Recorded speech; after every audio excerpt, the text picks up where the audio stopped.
kalau misalnya komedi itu digunakan sebagai alat untuk menjatuhkan orang? Kalau menyentil kebijakan kita oke ya. Yang misalnya kebijakan yang tidak jalan-jalan, ya kan? Undang-undang perampasan aset yang kemarin disuarakan yang sampai hari ini masih arahnya, itu oke tuh. Tapi ketika itu digunakan untuk menjatuhkan satu pihak atas sebuah kepentingan, di mana lu dituduhkan bahwa lu tuh sebenarnya Anies banget gitu.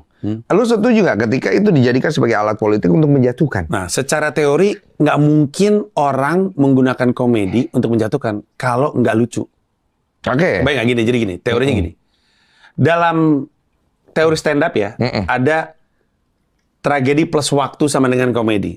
Jadi ada sebuah kejadian di masa lalu, setelah lewat waktu berapa lama baru bisa jadi komedi. Kalau waktunya kedekatan, dia nggak cukup berdamai untuk bisa membacakan tragedi membicarakan tragedi tersebut. Berdamai ya. Sehingga di atas panggung jadinya nggak lucu. Contoh, misalnya gue punya joke tentang ditolak cinta pertama kali. Ditolak cinta pertama kali. Sekarang gue udah bisa berdamai, gue udah bisa ngetawain itu karena udah lewat lama. Tapi lu bisa bayangkan, ketika gue baru patah hati, pasti nggak bisa gue jadiin joke.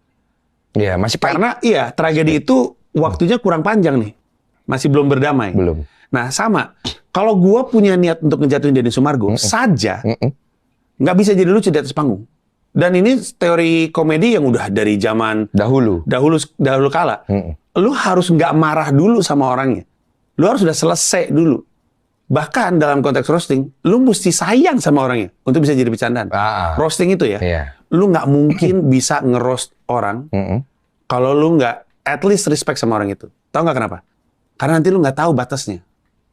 Lu nggak tahu batasnya ini lucu atau nggak lucu ya? Iya sih. Ini jahat atau roasting? Iya, takutnya malah bikin perasaan dia itu ya. Jadi tuduhan bahwa menggunakan komedi untuk menjatuhkan itu, gue mau bilang nyaris tidak mungkin. Karena komedi didesain untuk bikin orang ketawa. Paling pentingnya adalah ketawa. Iya. Karena kalau orang bilang, Panji nih kayaknya menggunakan mainstream untuk menjatuhkan. Gue punya bukti sebanyak 10.000 orang dan 7.000 orang live streaming dan semua orang yang nonton mainstream di Netflix bahwa ini jelas pertunjukan komedi, ketawanya ada. Jadi ini bukan sekedar ujaran kebencian. Kita pernah ngeliat ujaran kebencian, orang orasi, si ini harus diganyang, si ini. Itu ada kebenciannya, tidak ada kelucuannya. Tidak ada ketawanya. Maka itu didesain untuk menjatuhkan.